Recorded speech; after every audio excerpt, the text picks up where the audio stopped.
कृपया कर बताइए कि कालकूट विष ने ऐसी कौन सी साधना की थी शिव जी ने उसे अपने कंठ में स्थान दे दिया। देखिए, ये जो कालकूट विष है ये कोई चेतना नहीं है, ये कोई आत्मा नहीं है। इसके अंदर कोई चेतना नहीं है जो तपस्या करेगी, भगवान शिव फिर कंठ में धारण करेंगे। हाँ, कुछ शिक्षा देने के लिए कपोल कल्पित ऐसे हम बातें कहते हैं। विष ने तपस्या की, विष तपस्या करेगा। विष कोई इंसान है, मनुष्य है, या कोई विष जीव है जो तपस्या करेगा? विष के पास बुद्धि होती है जो तपस्या करेगा? ये सब बेकार की बातें हैं। हाँ, इतना है, कुछ समझाने के लिए संत कई बार इस प्रकार कह देते हैं कि विष्णु ने ये तपस्या की, वो की, तब भगवान के शंकर जी के कंठ में। ओके, समझाने के लिए दरअसल कई बार होता है, हम उदाहरण कोई देते हैं। कई बार कथा भी बिल्कुल झूठी होती है, तब भी हम सुना देते हैं ये सोच करके ये कथा भले काल्पनिक है, लेकिन इस कथा से शिक्षा बहुत अच्छी मिल रही है। तो ऐसे संत उसको सत्य की तरह से परस देते हैं, जबकि संत को स्वयं भी कथा सुनाते पता है कि कपोल कल्पित बात है, लेकिन फिर भी उनको बात अच्छी लगती है कि भले कपोल कल्पित है लेकिन फिर भी इसे शिक्षा बहुत अच्छी मिलती है, इसलिए वो सुना देते हैं।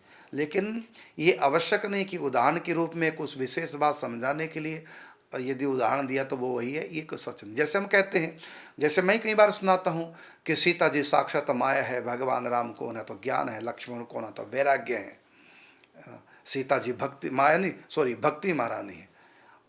तो भक्ति में जब लोभ आया सोने का मृग संपत्ति को देख करके, तो ज्ञान वहां से निकल गया, अर्थात राम जी। उसके बाद वैराग्य भी चला गया। जब ज्ञान वैराग्य नहीं भक्ति में, तो अंत में भक्ति का हरण होगा, भक्ति समाप्त हो जाएगी। अब इसका मतलब ये थोड़ी हुआ कि ज्ञान वैराग्य भक्ति नहीं। इसी प्रकार कई बार रामचरितमानस में एक जगह कहा है, उभय बीच सिया सोहती कैसे, ब्रह्म जीव बिच माया जैसे।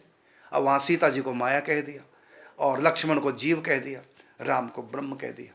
ठीक है, राम तो ब्रह्म है, क्या लक्ष्मण जीव है? क्या सीता जी माया है जो जगत को नचा रही है? माया तो जीव को भगवान से दूर कर देती है।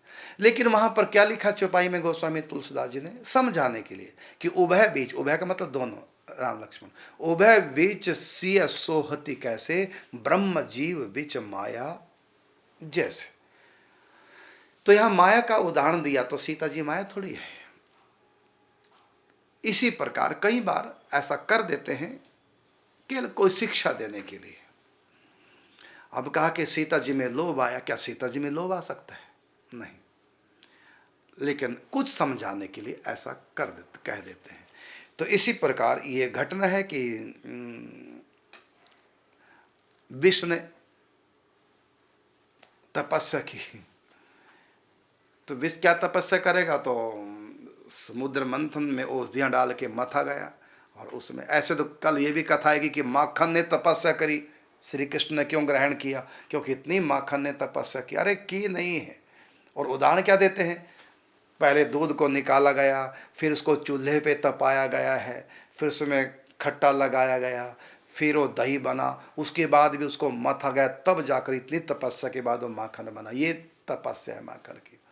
ऐसी बंसी ने तपस्या की, उसने हर प्रकार के उस सहे, मौसम की मार, फिर उसमें सुराग किए गए, तब जाके ठाकुर जी के होठों पे आई।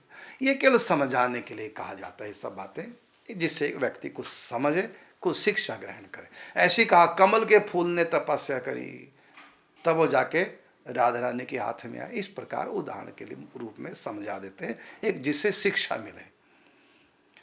इसी प्रकार विश्व कोई आत्मा नहीं है, कोई चेतन तत्व नहीं है जो तपस्या करेगा। हाँ, किसी ने, महापुरुष ने समझाने के लिए कह दिया होगा कि ये तपस्या, शिक्षा देने के लिए।